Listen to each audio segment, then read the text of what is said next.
پچھلی کتابوں کا انکار کر دے وہ مسلمان نہیں ہے۔ ایک جگہ بات سورہ مائدہ آیت نمبر 48 میں کہا وَأَنزَلْنَا إِلَيْكَ الْكِتَابَ وَأَنزَلْنَا إِلَيْكَ، آیت ذہن سے نکل رہی، ترجمہ کرتے رہا ہوں، یہ کتاب حق کے ساتھ تمہاری طرف نازل کی گئی۔ سورہ مائدہ آیت نمبر 48، اس کا ترجمہ یہ ہے یہ کتاب حق کے ساتھ تمہاری طرف نازل کی گئی جو اس کتاب کی بھی تصدیق کرتی ہے جو تم سے پہلے نازل کی گئی۔ وَمُحَيْمِنًا، محیمن کہتے ہیں سنرکشک کو، محافظ کو، اور ان پچھلی کتابوں کی یہ محافظ بھی ہے قرآن۔ یہ کون سی بات قرآن کر رہا ہے؟ دو آیتوں کا حوالہ دے دیا نا۔ سورہ بقرہ آیت نمبر 4 میں بھی اللہ نے کہا پچھلی کتابوں کی ایمان لاؤ، سورہ مائدہ آیت نمبر 48 میں بھی اللہ نے کہا پچھلی کتابوں کی ایمان لاؤ۔ یہ جوڑ والی بات قرآن کر رہا ہے یا توڑ والی؟ ارے ذرا بولے آپ لوگ، جوڑ والی بات ہے نا، یہ پوری دنیا کو جوڑنے کی بات قرآن کر رہا ہے نا۔ میں ایک تیسری آیت لا رہا ہوں، اس کے بعد بات واضح ہو جائے گی۔ سورہ 42 آیت نمبر 13 میں اللہ نے کہا سرا لکم من الدین ما وصى به نوح والذی اوحینا الیک وما وصینا به ابراہیم وموسیٰ وعیسیٰ ان اقیموا الدین ولا تفرقوا۔ اے محمد صلی اللہ علیہ وسلم، میں پہلے ہندی ترجمہ کر دوں کیونکہ یہ کسی اور کے لیے بیان ہو رہا ہے، وہ لوگ سنتے ہیں ہمارا بیان، مسلمان تو شاید اتنا نہیں سنتا جتنا وہ سنتے ہیں۔ اے محمد صلی اللہ علیہ وسلم، جو دین ہم نے تمہارے لیے نیوکت کیا یہی نوح پر بھی اوترت کیا تھا، جس کا اوترن آپ پر ہم نے کیا، اور یہی ابراہیم اور موسیٰ اور عیسیٰ کو بھی کہا تھا کہ اس دین کو استھاپت کرنا، پرسپر پھوٹ نہ ڈالنا۔ اردو ترجمہ کو لیجیے۔ اے محمد صلی اللہ علیہ وسلم، جو دین قائم کرنے کے لیے ہم نے آپ کو بھیجا، اسی کی وحی ہم نے نوح علیہ السلام کو کیا تھا، جس کی وحی آپ پر کر رہا ہوں، اور یہی حکم میں نے ابراہیم کو دیا، موسیٰ کو دیا، عیسیٰ کو دیا، اور ان سارے نبیوں کو میں نے کہا کہ اس دین کو قائم کرو، جو سارے نبی کا دین ہے اسی دین کو قائم کرو، ولا تفرقوا، پھوٹ نہ ڈالو، فرقوں میں نہ ڈالو۔ اب یہ ولا تفرقوا ایک ایسا جملہ ہے، اس پر اگر 10 منٹ بولا جائے تو کم ہے، لیکن میں ایک جملہ کہہ کے آگے نکلوں گا، مجھے کچھ دوسری باتیں لانی ہیں۔ یہاں قرآن کے اصول دے رہا ہے کہ جو سارے نبی کے یہاں مشترک بنیادیں ہیں، کامن ایک سے عقیدے، اس پر بات کرو گے تو کون جڑے گی؟ قرآن یہاں یہ اصول دے رہا ہے، اور آیتوں میں واضح طور پہ دیا ہے، یہاں میں استخراج کر رہا ہوں، ڈیڈیوس جس کو انگریزی میں کہتے ہیں۔ قرآن یہاں یہ اصول دے رہا ہے کہ جو چیز ہر نبی کے یہاں مشترک تھی، یعنی آدم کا محمد صلی اللہ علیہ وسلم، مثلا سارے نبی کا کلمہ ایک تھا، سارے نبی نماز پڑھتے تھے، سارے نبی روزہ رکھتے تھے، سارے نبی زکات دیتے تھے، سارے نبی حج کرتے تھے، یہی تو 5 بنیاد ہے، یہ سارے نبی کے یہاں مشترک تھا۔ اصل میں دین اور شریعت کا فرق بھی نہیں جانتے، خواص بات نہیں جانتے، اس لیے یہ بگاڑا ہے۔ تو دین تو ہر نبی کا ایک تھا، شریعت الگ تھی۔ مثلا چور کی سزا کسی نبی کے دور میں کچھ تھی، کسی نبی کے دور میں کچھ تھی، شراب کی سزا کسی نبی کے دور میں کچھ تھی، کسی نبی کے دور میں کچھ تھی، لیکن جو بنیادی دین ہے وہ سب کا ایک تھا، سارے نبی کا دین ایک تھا، آدم کا محمد سب کا دین ایک تھا۔ تو قرآن یہ کہتا ہے کہ مشترک بنیادوں پر بات کرو تو ساری دنیا آپ سے جڑ جائے گی، اور مشترک کامن چیزوں کو چھوڑ کر، جیسا کہ آج ہمارے اندر ایک بخار آیا ہے کہ ہم مشترک چیزوں پر تو کبھی بات بھول کے نہیں کرتے، جزیات پر پوری زندگی، جزیات پر پوری زندگی لگاتے ہیں۔ اس سے کیا ہوتا ہے؟ اس سے کوئی سدھرتا تو نہیں ہے، بلکہ انتشار، لڑائی، دوریاں، فرقہ بندیاں خوب بڑھ جاتی ہیں۔ قرآن نے کہا ولا تفرقوا، پھوٹ نہ ڈالو، مشترک بنیاد پر بات کر، یہ قرآن کہہ رہا ہے۔ جزیات میں بات کر کے قوم کو لڑاؤ نہیں، بلکہ مشترک بنیادوں پر بات کرو، اس سے پوری دنیا میں جوڑ پیدا ہوگا، اتحاد پیدا ہوگا۔ یہ قرآن ہمیں سکھا رہا ہے، پوری دنیا کے انسانوں کے اندر جوڑ پیدا ہو جائے، لوگوں کے اندر سے نفرت کا غبار نکل جائے، اس پر قرآن بات کر رہا ہے۔ یہی وجہ ہے کہ رسول اکرم صلی اللہ علیہ وسلم نے مشرکین مکہ کو جب دعوت دیا تو آپ نے یہ کہا کہ میں کوئی نیا دین لے کر نہیں آیا ہوں۔ جملے پر غور کریے، اللہ کے رسول نے فرمایا میں کوئی نیا دین لے کر نہیں آیا ہوں، میں تمہارے باپ ابراہیم کا ہی دین پیش کر رہا ہوں۔ کیونکہ مشرکین مکہ کہتے تھے ہم ابراہیم علیہ السلام کے پہلو ہیں، ہمارے نبی ابراہیم علیہ السلام ہے، اور بڑا فخر تھا ان کو کہ ہم ابراہیم علیہ السلام کے ماننے والے ہیں۔ تو محمد صلی اللہ علیہ وسلم نے کہا کہ میں کوئی نیا دین نہیں لایا ہوں، میں تمہارے باپ ابراہیم کا ہی دین تمہیں پیش کر رہا ہوں۔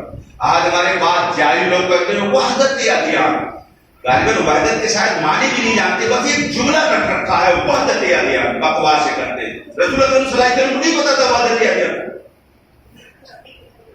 جو آدمی یہ کہتا ہے کہ دین کہی ہے وہ سب سے بڑا جھوٹا ہے، وہ علم کے خلاف، نیچر کے خلاف، ہر چیز کے خلاف۔ دین ہمیشہ ایک تھا، آج بھی ایک ہے، قیامت تک ایک رہے۔ یہ تو لوگوں نے اپنی طرف سے کچھ چیزیں کر لیا۔ میں اس کی ایک مثال دینے جا رہا ہوں۔ جو پہلی آسمانی کتاب اس زمین پر آئی، اس کتاب میں، دنیا کی بہت پرانی کتاب ہے وہ،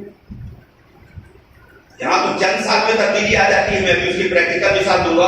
اس کتاب میں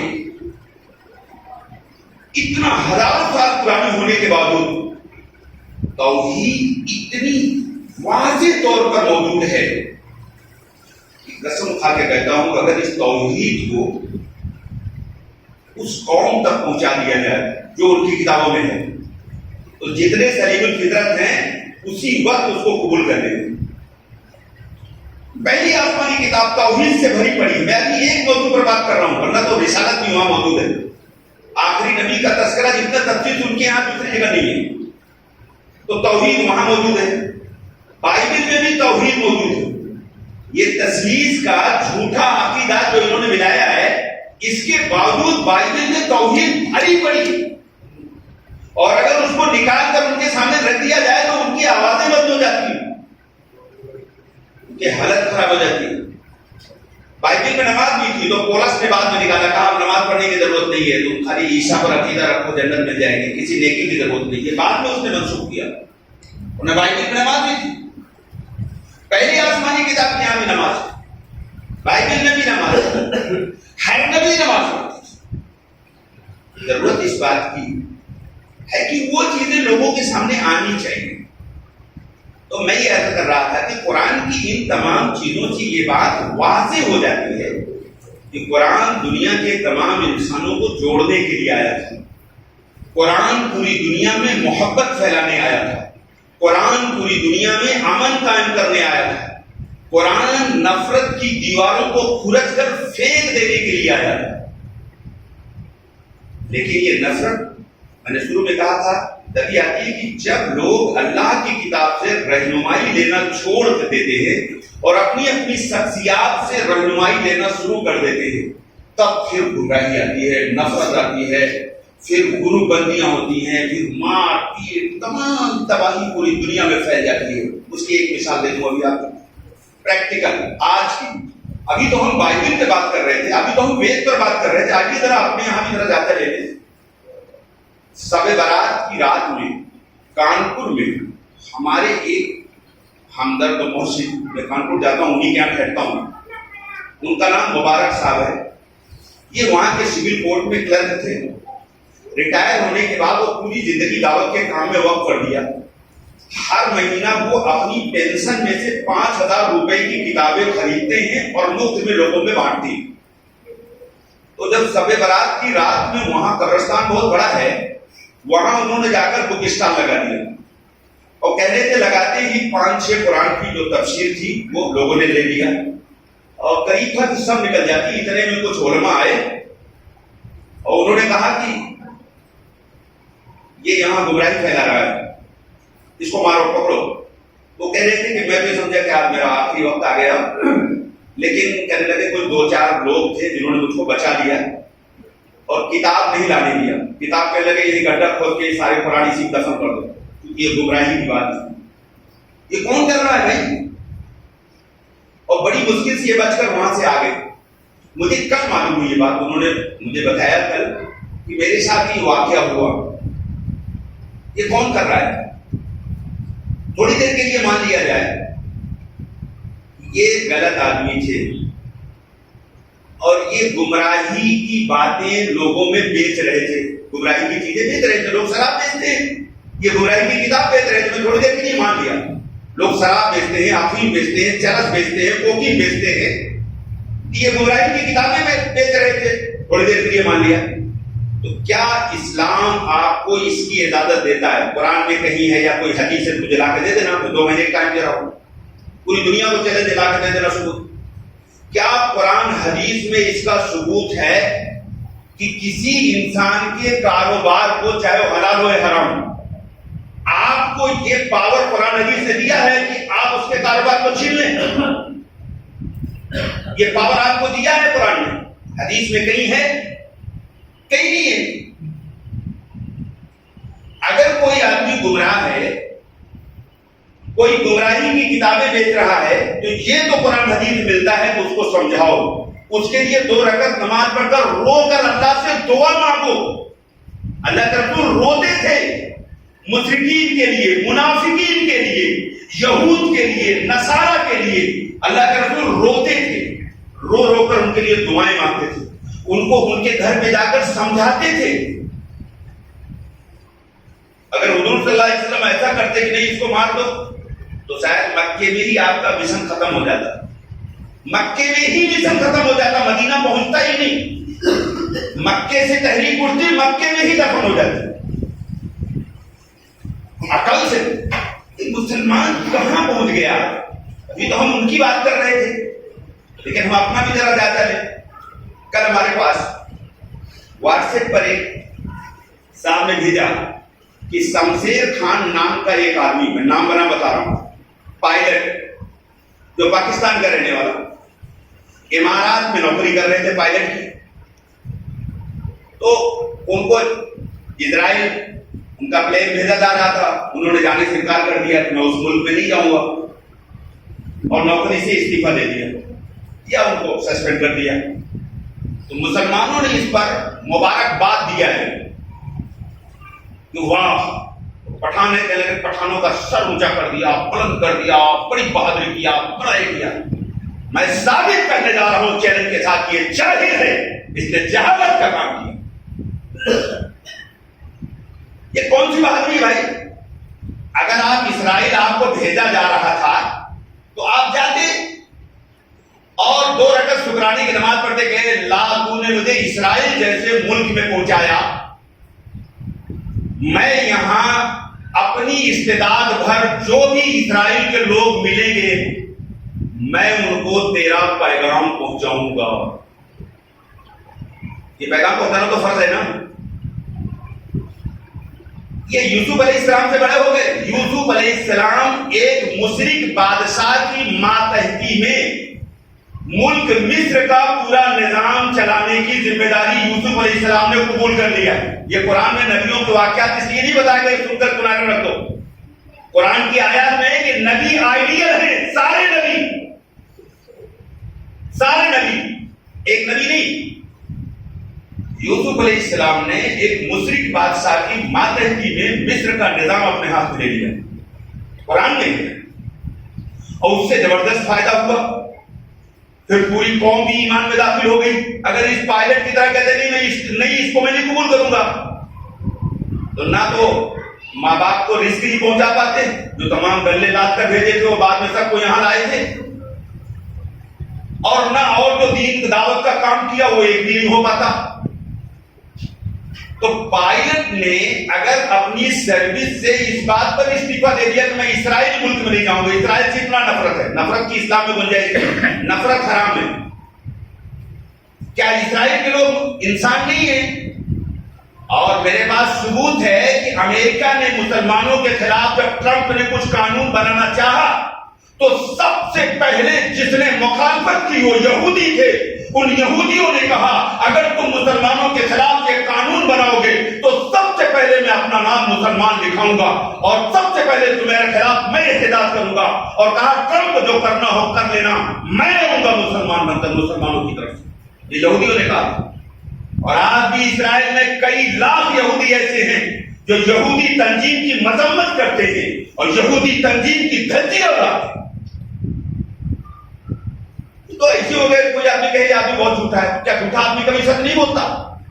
کیا دنیا میں کوئی ایسا جھوٹا ملے گا جو کبھی سچ نہ بولتا ہو؟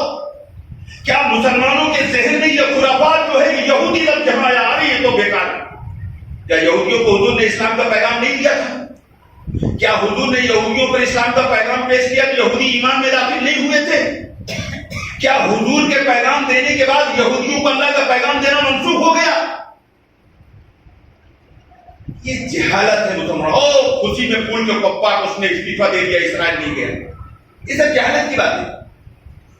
جس اسلام نے یہ کہا ہے سورہ توبہ آیت نمبر 60 کہ زکات کی رقم 8 لوگوں کو دینے کہا نا, اس میں ایک کہا کہ غیر مسلموں کے دل میں جگہ بنانے کے لیے غیر مسلموں کو بھی زکات کی رقم دی جائے. میں یہاں پر پشپیندر ڈاکٹر اننت کوٹھارے کو یہ پیغام دینا چاہتا ہوں. میری ویڈیو آپ کے پاس پہنچے گی مجھے معلوم ہے کہ آپ قرآن کی آیات کو اس کے کنٹیکسٹ سے ہٹا کر کے جو غلط باتیں پھیلا رہے ہو, اس کا جواب تمہارے پاس کیا ہے کہ قرآن تو غیر مسلموں کو زکات کی رقم دینے کا حکم دے رہا ہے تاکہ دلوں میں نرمی آوے, نفرت مٹے. جب کسی کو دولت دیں گے تو نفرت نہیں کرے گا, فطری چیز ہے. تو دولت ایک مرہم ہے نفرت کو مٹانے کا, نفرت کی چادر ہٹ جائے اس کے لیے قرآن سورہ توبہ آیت نمبر 60 میں یہ حکم دیتا ہے کہ غیر مسلموں کو بھی زکات کی رقم دی جائے. وہ الگ بات ہے, لوگ اس کو چھپاتے ہیں. اور آج مشارق میں وہ نہیں ہے جہاں زکات دی جاتی ہے, نام نہیں دے رہا ہوں, اور جہاں آج آپ زکات دیتے ہو وہاں زکات دینے سے زکات ادا بھی نہیں ہوتی. یہ تحریف ہے قرآن کے ساتھ. اور میں آخری بات کہنا چاہ رہا ہوں, جس آیت کو سب سے زیادہ دنیا میں ہندو مہاسبھا نے, پشپیندر نے, اور ابھی حال میں ایک صاحب نے, میں ان کا نام نہیں لیتا کیونکہ انہوں نے اسی لیے کیا کہ میرا نام مشہور ہو جائے تو میں کیوں ان کو مشہور کروں. ابھی حال میں ایک صاحب نے کورٹ کا دروازہ کھٹکھٹا دیا. میں اس کی آج پول کھولنے جا رہا ہوں کہ یہ کتنے بڑے جھوٹے, یہ کتنے بڑے مکار, یہ کتنے بڑے ضدین ہیں, کس قدر دنیا میں غلط فہمی پیدا کر کے نفرت پھیلانے کا کام کر رہے ہیں. میں ایک ثبوت دینے جا رہا ہوں. سب سے زیادہ ان لوگوں نے جس آیت پر آواز اٹھائی وہ سورہ توبہ آیت نمبر 5 ہے. اور اس کا ایک پازیٹو پہلو بھی ہے. مسلمان پازیٹو پہلو نہیں جانتے. اس سے ایک فائدہ بھی ہے آپ کا. یہ جو کچھ دنیا بولا اس سے ایک فائدہ ہے. نگیٹو پہلو تو روز سنتے ہو, فائدہ کسی نہیں بتایا ہوگا. چلو مجھ سے سن لو. فائدہ یہ ہے کہ جیسے مکے کے مشرکین نے حضور کی اتنی مخالفت کی کہ اس کی وجہ سے سعودیہ اور اس کے اطراف کے تمام لوگ چند دنوں میں حضور کو جان گئے, ورنہ 100 سال میں بھی لوگ نہ جان پاتے. یہ مشرکین مکہ کا بہت بڑا احسان ہے کہ انہوں نے حضور کا مشن جو 100 سال میں محیط تھا, انہوں نے مخالفت کر کے چند دن میں پہنچا دیا. آج ان کی مخالفت کی وجہ سے دنیا کے بے شمار لوگ قرآن کتاب بک اسٹال سے خرید رہے ہیں اور لے جا کے پڑھ رہے ہیں کہ کیا واقعی ایسا ہی ہے یا جھوٹ پھیلا رہا ہے. تو آئیے سورہ توبہ آیت نمبر 5 جس پر سب سے زیادہ دنیا میں مخالفین نے آواز اٹھائی اس کا میں جواب دینے جا رہا ہوں. سورہ توبہ آیت نمبر 5 سے پہلے آیت نمبر 4 ہے, اس کو چھوڑ دیا جاتا ہے کیونکہ اگر اس کو بتا دیں گے تو کل ہی کھل جائے گی ان کے جھوٹ کی. اور سورہ توبہ آیت نمبر 5 کے آگے آیت نمبر 6 ہے, اس کو بالکل چھوڑ دیا جاتا ہے کیونکہ اس کو بتائیں گے تب تو بالکل ننگے ہو جائیں گے. آیت نمبر 6 ذرا سے میں بتا دوں آپ کو. اور گھروں کی اس لیے بتا رہا ہوں, گھروں پہ جا کر تم قرآن کھول کے دیکھو. قرآن سمجھنے کے لیے نازل ہوا تھا, جھومنے کے لیے نہیں. آج تو جھوما جاتا ہے, سمجھتے نہیں ہوا. آیت نمبر 6 میں اللہ نے کہا کہ مشرکین جنگ کے دوران اگر تم سے پناہ مانگے، 5 میں تو جنگ کی بات ہو رہی نا، اب 6 میں اس کا اصول بتا رہا ہے کہ مشرکین اگر جنگ کے دوران میں تم سے پناہ مانگے، لفظ پناہ میرے ہندو بھائی نہیں سمجھے میں ہندی میں کہہ رہا ہوں کہ اگر جنگ کے دوران میں دشمن تم سے شرن مانگے تو اس کو شرن دے دو. یہ سورۃ توبہ نمبر 6 میں کہا جا رہا ہے. یعنی اس سے ان کے جھوٹ کی کلئی کھل جاتی ہے. قرآن کو کہہ رہا ہے ان کو مارو کاٹو یوں کرو کیوں کرو. ارے یہ تو بھائی جنگ کے وقت میں پھول تھوڑا کہا جاتا ہے. ساری دنیا میں جب مہابھارت کا یدھ ہو رہا تھا تو پھول تھوڑا چڑھا رہے تھے. یہ ملک کی فوجیں جو آپس میں لڑتی ہیں تو پھول تھوڑا چڑھاتے ہیں. یہ تو ایک نیچر آف لا ہے کہ جب جنگ ہوگی اور تم تو جنگ لڑتے ہو پیٹ کے لیے. اسلام نے ساری جنگ حرام کر دیا. اسلام صرف حق اور ناحق کی بات کرتا ہے. اس پر جنگ کی اجازت دیتا ہے، باقی کسی جنگ کی اجازت ہی نہیں اسلام میں. تم تو پیٹرول کے لیے اور دیگر تمام چیزوں کے لیے، ڈکٹیٹرشپ کے لیے جنگ کرتے ہو. ساری جنگیں اسلام نے حرام کر دی. تو قرآن نے کہا کہ جنگ کے دوران میں اگر ورودھی تم سے شرن مانگے تو اس کو شرن دے دو. یہاں تک کہ وہ اللہ کا کلام سن لے. کلام کو میں ایک دم آسان کرنے جا رہا ہوں، یعنی سچائی کو جان لے. سچی بات جس غلط فہمی اور کی وجہ سے اس کے اندر نفرت ہے، یہاں تک کہ نفرت نے اس کو جنگ کرنے پر مجبور کر دیا. اب جب تمہاری اس شرن میں آیا تو اس کو سچی باتیں بتاؤ تاکہ اس کی غلط فہمی دور ہو. اس کے بعد جو قرآن نے کہا اسی آیت میں، آیت نمبر 6 میں جو بات کہی، یہ دنیا میں کسی نے نہیں کیا. آج یونوں نے بھی یہ قانون نہیں بنایا جو قرآن نے اتنی بڑی انسانیت کی بات کی ہے کہ ساری دنیا میں زمین پر جب سے انسان آیا یہ بات دنیا میں کہیں نہیں ملتی اور آج بھی دنیا میں نہیں ہے. قرآن یہ کہتا ہے کہ اس کو سچائی بتانے کے بعد، اس کو اختیار میں مانے الگ بات ہے، سچائی بتانے کے بعد اس کو سرکشت اس کے گھر پہ پہنچا کے آؤ. یہ سورۃ توبہ نمبر 6 میں لکھا ہے. وہ جھوٹے مکارو، آیت نمبر 5 پر بکواس کرنے والوں، آیت نمبر 6 کو کیوں چھپاتے ہو؟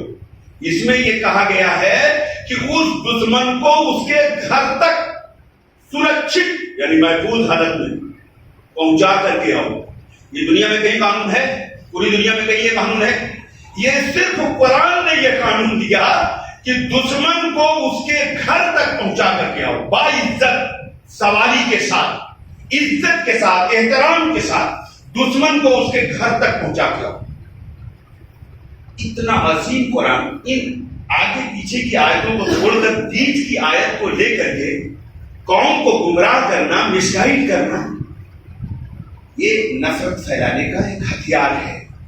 لیکن یاد رکھنا یہ نفرت تب تک چلتی ہے جب تک سچ پریکٹیکل لوگوں کے سامنے نہیں آتا. اسی لیے تو دعوت اللہ نے فرض قرار دیا کہ آپ لوگوں کی غلط فہمی دور کرو، لوگوں کے پاس جاؤ، ان کو سچائی بتاؤ کہ بھائی ایسا نہیں ایسا ہے. آپ کو معلوم ہونا چاہیے کہ یہ جو جھوٹی باتیں پھیلائی جاتی ہیں ان میں سے 2-3 بتا دو. وقت میرا پورا ہو گیا، مجھے یاد بھی نہیں رہا. یہ مضمون ابھی مجھ سے 20 منٹ اور چاہ رہا، میں 1-2 منٹ اور لیتا ہوں آپ کو. آج بہت ساری غلط فہمیاں تو آپ کی پھیلائی جاتی ہیں. اس میں سے ایک بیف کا میٹر ہے. آپ جانتے ہو پوری دنیا میں بیف کا جو دنیا میں جو نریات ہوتا ہے، یعنی امپورٹ جس کو کہتے ہیں، یہ جانتے ہو 1 نمبر پہ کون ہے؟ پوری دنیا میں 1 نمبر پر بیف کا سپلائر دوسری کنٹریوں میں کون ہے جانتے ہو؟ ہندوستان ہے. اور یہ بیف کو جو سپلائی دیتے ہیں ان میں ایک بھی مسلمان نہیں. انہوں نے عربی نام رکھے ہیں اور یہ سب ہندوؤں کی فیکٹریاں ہیں، جینیوں اور پنڈتوں کی. اور ایک بات اور آپ کو بتا دوں، یہ بہت تفصیل طلب عنوان ہے کہ آپ کو معلوم ہونا چاہیے کہ حاجی ملک جو ہماری درگاہ ہے وہاں ہزاروں کی بھیڑ روز ہوتی ہے. کلیان میں ہے، پہاڑی کو اونچائی. اس کا جو ڈائریکٹر ہے یعنی سب سے بڑا مجاہد، جانتے ہو اس کا کیا نام ہے؟ اس کا نام ہے پنڈت وشنو کیتکر. نوٹ کر لو نام. اگر میں اس طرح کا پول کھولوں تو کئی گھنٹے لگ جائیں گے، ابھی بہت ہے میرے پاس، لیکن مجھے احساس نہ رہا کہ وقت پورا ہو گیا، تھوڑا جلدی ملاتا، بہت ساری چیزیں رہ گئی. یہ پنڈت وشنو کیتکر حاجی ملک کا سب سے بڑا مجاور ہے. یعنی ساری دولت جو کئی لاکھ روز جمع ہوتی ہے یہ پنڈت وشنو کیتکر کے جیب میں جاتی ہے. اور یہی وجہ ہے کہ یہ بڑے ہوشیار لوگ. ایک بات آپ کو اور بتا دوں تاکہ آپ جواب دے سکیں, لوگوں کو محبت کے ساتھ بات رکھ سکیں. کہتے ہیں صاحب مسلمانوں نے انڈیا کو ڈیوائڈ کر دیا 1947 میں. 1937 میں میانمار آپ سے الگ ہوا, پہلے انڈیا میں تھا. 1937 میں میانمار, پہلے اس کا نام برما تھا, یہ انڈیا سے الگ ہوا.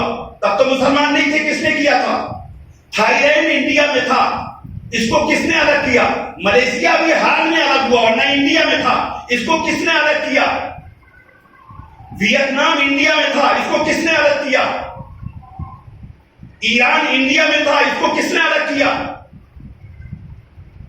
بہت سارے ملک میں اس کا نام گزرا, افغانستان, نیپال, سری لنکا, یہ سب انڈیا میں تھے. اکھنڈ بھارت تو مغلوں نے بنایا تھا جس سے تمہیں بڑی نفرت ہے. افغانستان انڈیا میں تھا, اور یہ مغلوں کا احسان ہے کہ اس ملک کو انہوں نے بڑا بنایا, ورنہ تم تو چھوٹے چھوٹے رجواڑے تھے, یعنی 25-25 کلومیٹر کے رجواڑے تھے. یہ تمام رجواڑوں کو ختم کر کے ایک بڑا ملک قائم کیا. یہ تو مغلوں کی دین ہے, اور اس پر اگر بولوں تو صبح ہو جائے گی. لیکن المیہ یہ ہے کہ مسلمانوں کو اصل میں یہ سب پتہ نہیں, مسلمانوں کو یہ پتہ نہیں. اور یہ جو اکھنڈ بھارت کا نعرہ لگاتے ہو میرے ہندو بھائیوں, میں بہت پیار سے آپ سے کہنے جا رہا ہوں, میں مجھے معلوم ہے میری باتیں آپ سنتے ہیں. تو پریکٹیکل یہ ہے, ہمارے ایک دوست نے بتایا کہ جب آرشس کے تھنک ٹینکوں سے بات, ان کا ہم کبھی نہیں چاہتے کہ بنگلہ دیش اور پاکستان ہندوستان میں ملے. کہنے لگے یہ غلطی ہم کبھی نہیں کریں گے.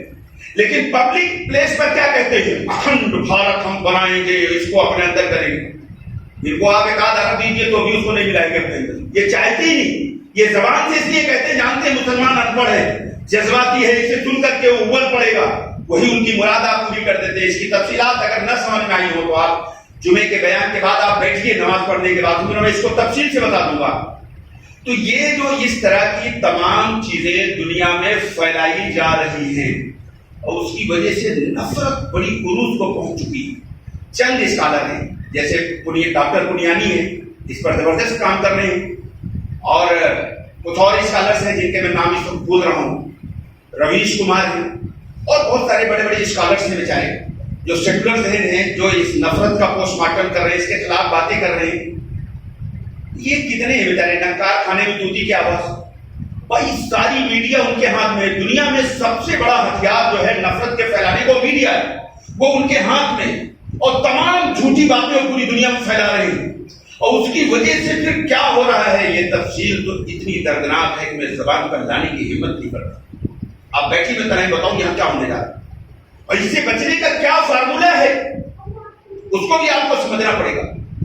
آپ جو مسترد بنیادیں ہیں ویدوں کی, بائبل کی, قرآن نے کہا اس کو سامنے لائیے, ان کی ساری نفرت کی چادریں جل جائیں, اور یہی ہندو بھائی آپ کو اپنے گلے سے لگا لے گا جب سچائی کا انکشاف کر دو گے. اور یہ آپ کی ذمہ داری, آپ پر فرض ہے. اللہ ہمیں سمجھ عطا فرمائے. اب آپ لوگ سنتیں پڑھ لیجیے, اور نماز جمعہ کے بعد اگر آپ بیٹھیں گے تو آپ سے کچھ اور بات کریں گے.